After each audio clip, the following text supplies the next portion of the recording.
नमस्ते सम्पूर्णमा म एक सामान्य नेपाली र अहिले म दक्षिण कोरियामा कामको सिलसिलामा आएको छु। मलाई डर लाग्छ देशको अवस्था देखेर। म डराउँछु, म रुन्छु, मेरो मन दुख्छ, छिया छिया हुन्छ। तर मन ठामिने कुनै पनि त्यस्ता आशाहरू भरोसाहरू छैनन्। म अलिकति कमाउँछु होला, देशमा फर्किएपछि त्यो पैसा के गर्ने कसो गर्ने मलाई चिन्ता लाग्छ। चिन्ताको मात्र विषय होइन यो, भविष्य नै डामाडोल हुन्छ। र यति भन्दै गर्दा मैले देशमा अलिकति परिवर्तनको आशा चाहिँ देखेको छु। त्यो हो बालेन शाह। बालेन शाहको एक शब्द, एक म्यासेजले हाम्रो देशको परिवर्तन हुन सक्छ। अब हामीले राजा आओ देश बचाऊ भन्ने होइन। अब त हामीले दक्ष जनशक्तिलाई त्यो ठाउँमा पुर्याउनु पर्यो जसले राम्रो नीति अवलम्बन गरेर देशको परिवर्तन गर्न सकोस्। अब पनि हामीले त्यही राजा आओ देश बचाऊ भनेर हुन्छ। दक्ष जनशक्तिलाई त्यो ठाउँमा पुर्याउनु पर्यो, अनि मात्र देशको भ्रष्टाचारहरू, देशका विकृतिहरू, देशका हरेक नराम्रा पक्षहरूलाई निराकरण हुन्छ।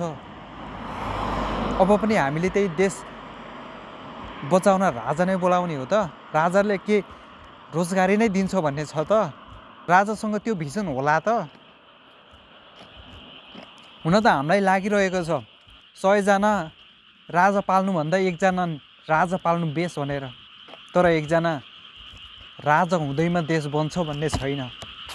देश बनाउनलाई राम्रो नीति चाहिन्छ, राम्रो नियम चाहिन्छ, अनुशासन चाहिन्छ।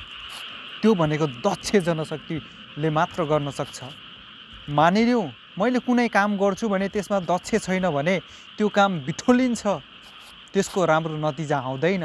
काम होला तर त्यसको गुणस्तर राम्रो हुँदैन। यति भन्दै गर्दा एकजना त्यस्तो व्यक्ति छन् हाम्रो देशमा, उसको एक शब्दले हाम्रो देशको परिवर्तन हुन सक्छ, व्यवस्था परिमार्जन गर्न सकिन्छ। त्यो हो बालेन शाह। बालेन शाह, तपाईँलाई मेरो आग्रह छ, अब हामी युवाहरू सब एकजुट हौँ हामी सबैजना। देश परिवर्तन गर्न त्यति गाह्रो पनि छैन। विश्वमा कति देशहरू अग्रपङ्क्तिमा छन्, हामीले देखिरहेकै हो। त्यो पनि मेहनत गरेरै बनेको हो, आफै भगवानले सिर्जित गरेको होइन। त्यो मानिसहरूको बुद्धि विवेकले त्यो निर्माण गरिएको हो। साथीहरू, बालेन शाह, हामी युवाहरू अब एकजुट हुनुपर्छ। अब व्यवस्थालाई परिमार्जित गरेर अगाडि बढ्नुपर्छ। मलाई के लाग्छ भन्दा अब हामीले के गर्यो भने अगाडि बढ्न सकिन्छ जस्तो लाग्छ भन्दा हाम्रो राष्ट्रपति प्लस प्रधानमन्त्रीलाई प्रत्यक्ष निर्वाचनबाट चयन गर्न सकियोस्, निर्वाचित होस्, अनि मात्र त्यो ठाउँमा दक्ष जनशक्ति पुग्छ। त्यसपछि हाम्रो देशको भविष्य सुनिश्चित हुन्छ। जब त्यो ठाउँमा हामीले दक्ष जनशक्तिलाई पुर्याइन्छ तब मात्र हाम्रो देशको विकास हुन्छ। Balen Shah, please please please please म आग्रह गर्छु। अहिले म रातिको 12 बजे यो भिडियो बनाउँदैछु।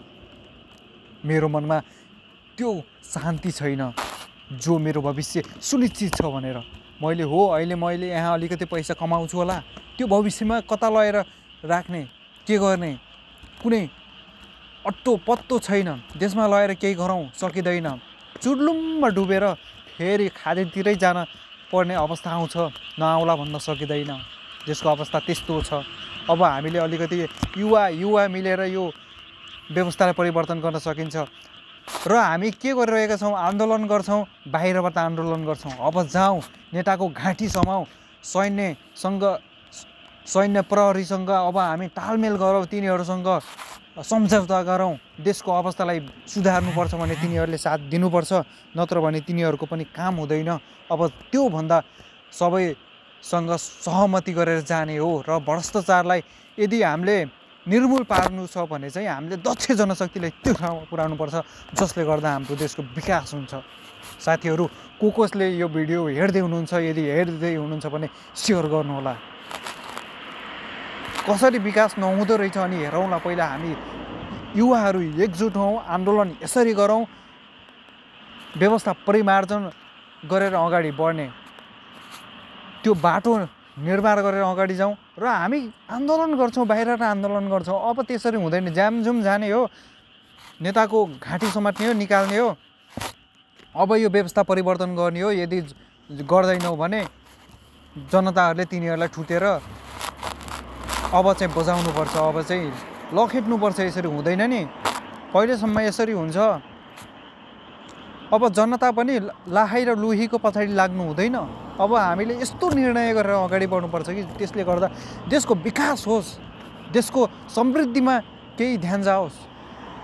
हामी त यहाँ दिनदिनै मरिरहेका छौँ, दिनदिनै पसिना बगाइरहेका छौँ विदेशमा भए पनि। तर परिवारको अवस्था हेऱ्यो, आफ्नो अवस्था हेऱ्यो।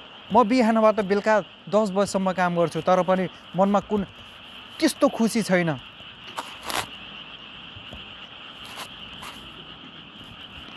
त्यस कारणले म के भन्न चाहन्छु भन्दा सबैजनालाई अब हामीले यति सक्दो सेयर गरेर बालेन शाहसम्म यो भिडियो पुगोस्। अब यसरी हुँदैन, अब यसरी हुँदैन। अब हामीले अलिकति व्यवस्था परिवर्तन गरेर जानुपर्छ। प्रत्यक्ष निर्वाचनबाट प्रधानमन्त्री र राष्ट्रपति चयन गर्नुपर्छ, नत्र पनि हुँदैन। र यसको लागि हामी एकजुट हुनुपर्छ, आन्दोलन गर्नुपर्छ, उफ्रिनुपर्छ। अब नेताहरूलाई घोकेर ठ्याक लगाउनुपर्छ। यदि मान्दैनन् भने तिनीहरूको अब घर जलाउनुपर्छ। अब हामीले गर्नुपर्छ, युवाहरूले गर्नुपर्छ, नत्र भने हाम्रो भविष्य सुनिश्चित छैन।